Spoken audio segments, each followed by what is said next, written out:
Yes, Rasu is one of the most authentic people that you'll meet. We met first at KLAS, so KLAS, for those unfamiliar with that organization, you can look them up. And we were both on the advisory board. And so when I heard you speak, Rasu, and then I talked with you, and then I saw you present, I was like, oh my gosh, I want to be like that person. I want to be connected with that person. And we have been since. And I don't know what year that was, but it was at least 10 years, I would guess. Oh, at least. Oh, way earlier than that. Yeah. Yeah.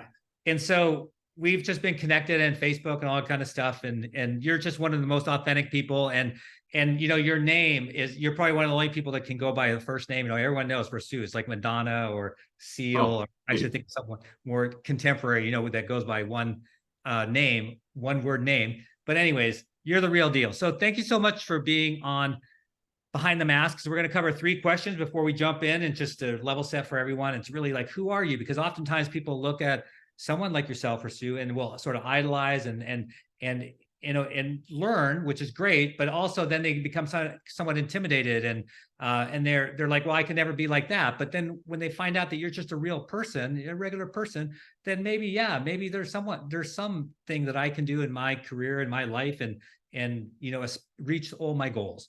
And then how did you get here, which is always interesting, and then where are we going? So Rasu, that was a long introduction, but I just wanted to welcome you to Behind the Mask. Well, thank you, Ed. I am honored and privileged to be part of this Ed Talk. I love this. This is great. I appreciate you immensely. You are an authentic human being. So I really love the human being that you are. You're such a tremendous healthcare leader in our industry. The things that you've done are just, I'm in awe of it. But most of all, I am, truly appreciative of the friend that you are. I look at the things that you're doing in your life, the things that you do for love, the things that you do just to relax and unwind. But all of that energy gets channeled into the passion that you bring to work. So I really am humbled to be chatting with you. Cool. And so for those who don't know, so you're like from north India, like near what would be Tibet? Yeah, so I'm actually from Nepal, right? Okay, Nepal, so yeah. it's like telling someone from Canada that, oh, you're really from the United States, like really north of the United States. So okay, my wife's from India, so that's different. But I'm from Nepal. I was born in the Seventh-day Adventist Hospital in just outside of Kathmandu, Nepal. So Kathmandu is the capital of Nepal. So you could say that, Nepal, which is sort of the home of the Himalayas, Mount Everest, the tallest mountain in the world, you could say that I was born in the foothills of the Himalayas, and I rolled downhill, and here I am in Charlotte, North Carolina. No, it's great. Yeah. And you are serving as the Chief Innovation and Commercial Officer. You like at the EVP level for Advocate Health. Before that, when I met you at first, you were at UPMC, and you were always doing like these amazing, incredible things at both organizations. And like I said, now at Advocate. And it's just great to watch, because we always talk about healthcare disruption, but what it takes is, you need some technology, of course, you need some process, but what it takes is leadership. And you're that person, Rasu. And so it's amazing all the different things that you did. At what age did you think that you might be a leader? Did it happen at a young age? There wasn't really, one moment in time, to be quite honest, Ed.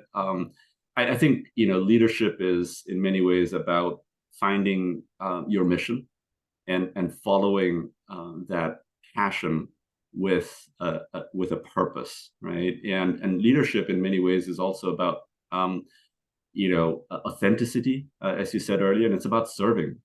And so if that's sort of the overall premise of leadership, I'd say that reflecting back, I was swimming in it even when I was in my early days in school and in college, through med school.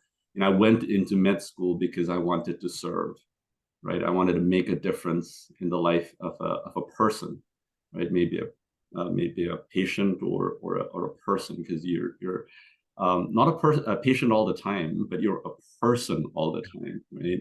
And in healthcare today, we're very patient centric, And I'm not saying that we shouldn't be patient-centric. Of course, the Yeah. patients should always be in the middle, but we should really broaden that aperture. And that was always the purview that I had right from the beginning, was it should really be about whole person care, and really about not just surviving but thriving. So if you define leadership in those terms, really around service, I would harken back to my earlier days, even before med school. But yeah, I think there was no one specific moment in time. Yeah. And you've continued that act of service, because I've heard you speak about it in terms of, I think when you go back to Nepal, tell us a little bit about that, because that's an interesting part of your life where you could choose to just hang out and enjoy, all the goodness that surrounds you geographically where you are, but you make some decisions to go elsewhere. Can you share a little bit about that?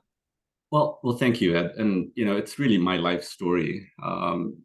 As I don't really think of myself as anyone special, but I've been really, really fortunate, really blessed to have had the opportunity to live in multiple different countries and continents, and embrace myself, and is sort of immerse myself in multiple cuisines Yeah. and cultures as well, right? So it's been quite tremendous. I was born in Kathmandu, Nepal, like I said, and my parents left when I barely started school, and I really grew up in Southeast Asia, Singapore, Malaysia, Brunei. Brunei was primarily where I grew up, um, and I learned Malay. It's one of the 5 languages that I speak fluently, and I still have lots of friends back in Southeast Asia. Um, what was interesting was, my parents would take us back every couple of years to Nepal, and every time I'd go back, I'd end up going back to that hospital that I was born in, the Seventh-day Adventist Hospital in Banepa, just outside of Kathmandu, where I was born, and I'd volunteer, right? And it was really, really humbling to see, world-class expert physicians and surgeons who would, come to that Seventh-day Adventist Hospital in the outskirts of Kathmandu, Nepal. They'd come from Argentina, from the United States, and these are expert physicians and surgeons, right? And what they do is they totally immerse themselves in the culture and the language of the country. And their Nepalese was better than mine. Hmm. It's not saying much. It was better than mine. And then there's a language that we speak in Kathmandu called Newari. My parents are Newars, and they speak Newari at home, so I can speak Newari as well. Oh, But I remember in those early days when I was volunteering in those hospitals, there's this lead physician, surgeon, and he was speaking fluent Newari. He was holding the hands of this, elderly village woman that had come in for some surgical procedure, and he was holding her hands and speaking in fluent Newari, and I was blown out. I'm like, what am I doing? So it's really humbling, and that I think from that moment onwards, and this calling of service was just instilled in me. This is what I need to be doing more of. yeah, that's very cool. How do you incorporate your family? Like, I think you have a couple daughters, and you're Two boys. married, two Two boys. boys. Yeah. And how do you incorporate them? Yeah, so got a beautiful wife. She's also a radiologist, but she's practicing here in Charlotte. And we've got 2 boys, a younger one who's just right now wrapping up middle school, and an older one who's a junior in high school. Family is perhaps the most important thing for me, and I've come to realize this, especially in this stage of my career, more than at any other stage, really. And they ground me. I immerse myself in the service of my family. So we talk about service, and for me, service isn't really about a singular event, right? You're going to the food kitchen, or you're going and volunteering in any one place, and it's all of that and more. But it really is about just a philosophy in life, Yeah. and I bring that to family as well. And but I love them. They keep me grounded. We have a dog that a little puppy. Her name is Millie, a mini Australian Labradoodle that we brought into our family about 3 years ago through the thick of the pandemic, and she's the daughter we never had. and she grounds me too, and it's Yeah, a love fest all around. that's very cool. Is there one thing, and maybe we already talked about it, but is there one thing that the majority of the audience wouldn't know about you that you'd want to share? That's a great question. I'd say, I come from really humble beginnings. I'm not saying that we're soaked in abject poverty, but we were Yeah. poor, and my parents struggled immensely.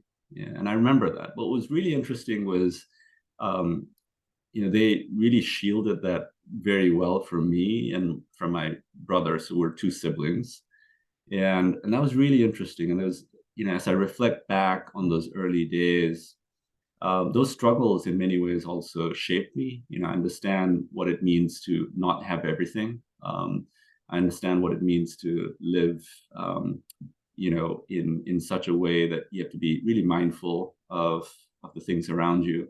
But I also understand what it means to, be rich.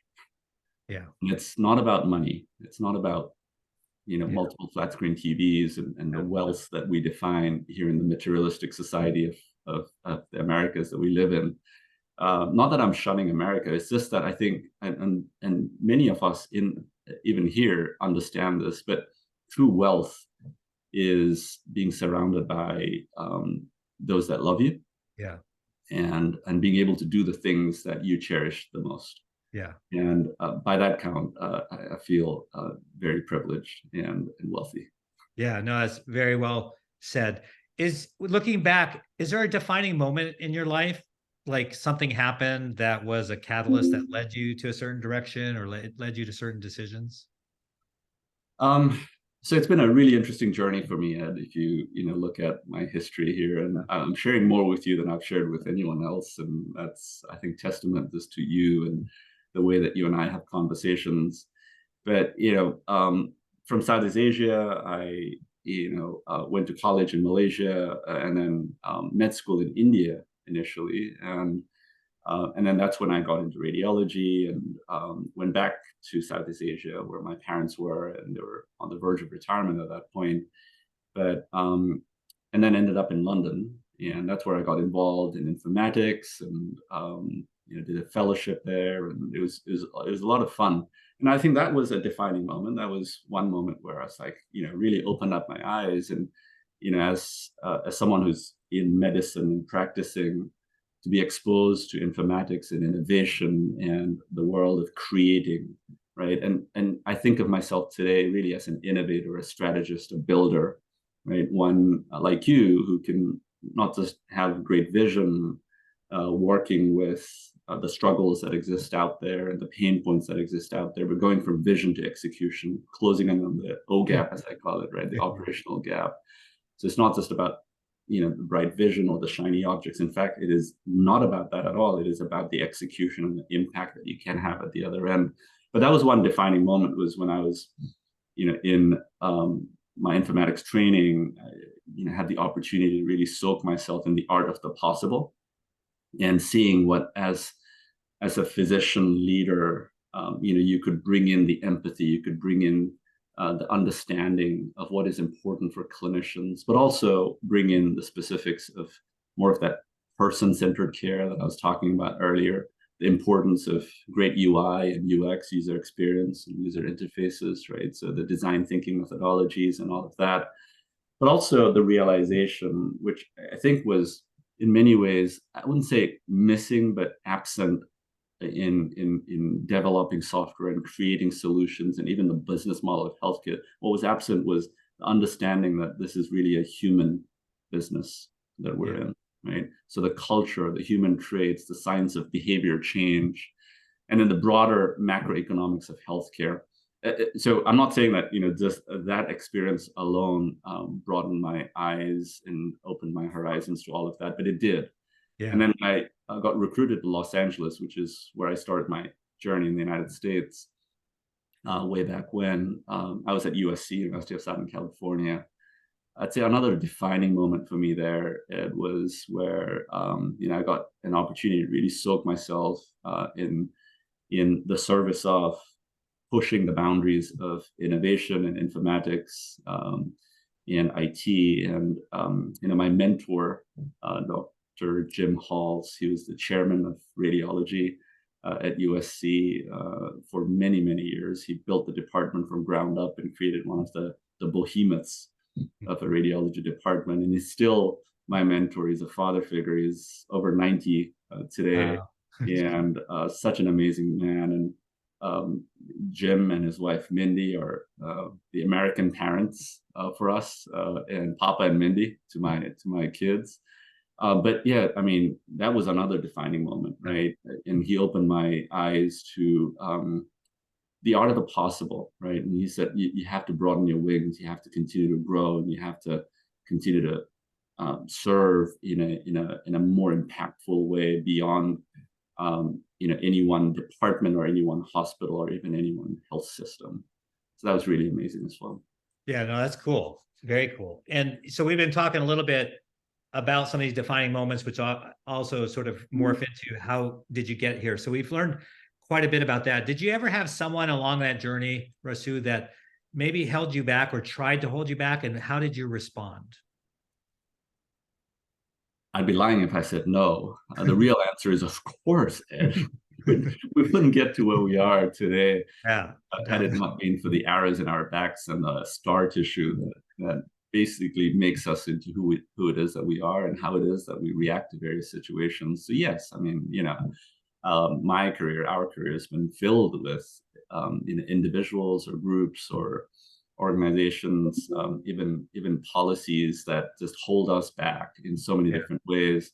And I'm not trying to skirt the issue. That the reality is that yes, absolutely, and we're always dealing with people or groups that say, all right, who moved my cheese? We know Yes. that change is hard, right? Yet our job is that we're change makers. We are makers of Yeah. change. We do this for a living. We actually do this intentionally, right? And so I'm a big believer that you have to learn to be comfortable in being uncomfortable. Yeah. And you have to be really intentional in making sure that you're in many ways crafting and architecting change and thinking through all of the elements of change management. So yeah, there are always the naysayers out there, those who are, I guess more siloed and narrow-minded than they need to be, maybe because they're so passionate about that entity that they're working in. But what I try to do is to broaden that aperture and think more holistically and say, all right, how do we tell a better story? Yeah. I'm a silo buster in many ways, and Yeah, I love it. that's how I deal with those people or those situations. But yeah, plenty. Yeah. I would argue that kind of is one thing that separates a leader from a follower, is that you're willing to take those arrows and move forward and bust the silos and things like that. I think that's probably the one thing that keeps most people back, is kind of that fear of running into that. But that's great. I mean, and again, that's what I'm, trying to showcase to our audience, Rasu, is that it's just that you did these things. There's plenty of other people that are same skilled and as you and I and other leaders, and they chose not to go to that next level and to bust that silo because for whatever reason. And if you do, then things open up. It's great always great for the organization, the patient, the clinician. There's so many wonderful benefits to doing it, but I think again, there's a fear. What will people think? What will they say about me? Will I lose my job? So there's this fear that holds people back. So I'm glad that you shared kind of like, hey, you're going to take the arrows, but you got to keep going. Tell me the last thank you card you received, or maybe a thank you card that you wrote. That's a great question. It was actually pretty recent. So we had our what we call our teammate appreciation week here at Advocate Health, and I took the opportunity to essentially write a thank you card to my entire team, and that was quite heartwarming. It's just me taking the time to pen a thank you card that I'd send out to the entire team. And in that card, I was specifically calling out my appreciation for each and every individual member of my team, but also their families and their support system. Yeah. Because if we reflect back on not just living through the pandemic and the many things that we've been able to do in the last just few years, but even off late in the last several months of at Advocate Health going through a merger. So Atrium Yeah. Health with Advocate Aurora forming now one of the largest health systems in the country. We're a $30 billion platform, 150,000 teammates across the board. That's a lot of change. Yeah. And to our earlier discussion of this change is uncomfortable for a lot of people. I just wanted to pause and thank my team, and I ended with a hashtag grateful. What was Yeah. really interesting, Ed, was I got a response back from many, but one in particular, a leader that's been part of the team now for 26 years in the organization, and she said, in the 26 years that I've been in the system, I've met few who have made such an impact on so many, and that just brought tears to my eyes. It really did. And she said many things, but she ended with a hashtag I'm lucky. And Yeah. my goodness, I think I'm the one who's lucky to be able to serve with leaders like her, and really grateful to be a part of this journey. Yeah, that's another thing, right? That you're showcasing here is just expressing gratitude, showing gratitude, being humble enough to do that. It really has an impact, and that's why you're the leader that you are, because you do the humility, the the gratitude, the thankfulness, all sorts of things. So let's talk about where you're going.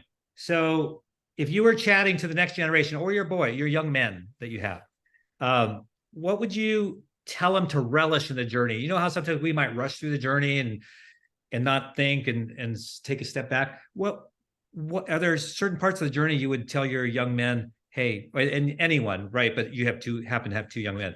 The way you would tell them to really relish in the journey. A couple of things, and these are conversations I've actually had with my boys and my teammates and other leaders that are out there. I always say, look, it is really important to be grounded. I tell my boys, you can be anyone you want to be. You can be the president, you can be the CEO, you can be a CFO, you can be a data scientist, you can be a researcher, musician, artist, you can be anyone that you set your heart and mind to. But you always have to be grounded. Yeah. Right? And I had this conversation with them a couple of years back, pre-pandemic, when we were traveling to Kathmandu, and I told them we're going to where your dad was born, and that's what grounds me, right? And you come from that heritage, and that should ground you as Yeah. well. And it did, and it was really humbling to see my boys immerse themselves in that atmosphere, with the culture, with the scents, the smells, the foods, and all of that. But back to reality in America, I tell this to my team as well: is you have to always be grounded. The other thing I always remind people is it's really important for us to find your true identity. Don't be a copycat. Yeah. I mean, they're just It's good stuff. it's social media, especially, right? I think in many ways it just accentuates all of these traits, and there's almost a model that people create in their heads, a formula for success. And I don't think there is any one formula for success. I think it's really important to find your true identity Yeah. and find your authentic voice and create a brand for yourself, not for the world, but for yourself, Yeah. that is rooted in the true identity of who it is that you are. So Yeah. I think that's really important as well. That's good stuff. There's too much good stuff, Rasu. You're like my brain is overloaded here in just 20 minutes. Look, you've done amazing things, and we didn't go into it because you can find it elsewhere. But the whole and you touched on it, that whole bringing together of Atrium, Advocate, coming together, and I know you were one of the chief architects of doing all that. And from the outside, looks like it's gone exceedingly well, because as we know, it's hard to do. I've done it just with single hospitals. It's really hard. You're doing two massive systems now, 30 billion, in terms of the overall platform. What's next? And it doesn't have to be career wise, because we're not you're not gonna reveal, oh, okay, now I'm leaving. No, I'm not saying that. But is there a mountain to climb? I mean, it could be outside of work, or what's the next big thing in your life? Well, I'm far from done here, that's for sure. Yeah. And if anything, we're just getting started at Advocate Health. I started my journey in Advocate Health now almost 5 years ago when I got recruited here by Gene Woods, my boss, CEO of Advocate Health. So there's a co-CEO period right now with Jim Scottsberg, who is a tremendous leader, and he's someone that I've really come to respect in the last year. And Gene is fabulous. I fell in love with Gene, is what I say, and that's the reason I moved from what was an amazing dream job at Yeah. UPMC to this brilliant job in Advocate Health, at that point Atrium. And just in the last 4.5, 5 years, we've grown tremendously. And we set forth our 5-year strategic plan, Impact 2025. We navigated our way through the pandemic and put forward innovative programs like what is today the largest hospital at home program in the country.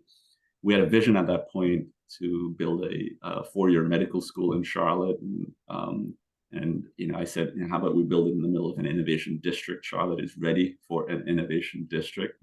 And all that vision is being executed on right now. Just earlier this year, we broke ground for the Pearl, our innovation district here in Charlotte. We're connecting it to the innovation district that we have up in Winston-Salem called IQ, Innovation Quarter. And we're just building out the ecosystem throughout the Southeast and the Midwest, and really trying to impact how it is that we innovate and how it is that we strategize and how it is that we impact health and care at a national level. So our journey is just starting, Ed. There's a lot more for me to do here. And what's really interesting is, that mountain that you referred to earlier, I really look at that as the opportunity in healthcare today for us to really solve for some of the largest challenges that exist in healthcare, right? The economic model in healthcare, and excuse my French, is screwed up, right? I think there's such a big opportunity for us to right-size that, make sure that we're able to decomplexify healthcare, get to that person-centered approach to care that I was talking about earlier. The opportunity for us, again, from an economic model perspective, move healthcare from where it's been rooted in, not just in the last 30 years that we've been rolling out digital and electronic medical records and health information systems, but for centuries at a time, healthcare has been rooted in more of that transactional care, right? Episodic care. And I think it is time for us to think more broadly and say, all right, how do we move it from that to more always on ubiquitous care that is centered on that person, right? And where we incentivize not just getting better from an illness or surviving, but really incentivize thriving, right? Leading our best lives possible. So I think we've got so much to do, and that's the mountain that I want to climb. And we're in the foothills of the Himalayas right now. We're navigating that, shepherding that, sherpaing it across the board. But I'm excited about where we are at Advocate, and I think we have a long ways to go, but I'm excited about that climb up. Yeah, no, there's plenty. Yeah, absolutely, plenty of work to be done. And like I said earlier, I'm glad we have leaders like yourself, and your CEO, very visionary and doing great things, and we'll continue to sort of bust silos that come up and do some great things. So Rasu, you're just amazing. I wish, as you were talking, I was like, dang, I wish we lived in the same city so we could hang out more. We don't get a chance to hang out much, but I would love, I'd love to spend more time with you. But thank you so much for being part of Behind the Mask. Absolutely. Thank you, Ed. I really appreciate you doing this, and absolutely we should hang out more.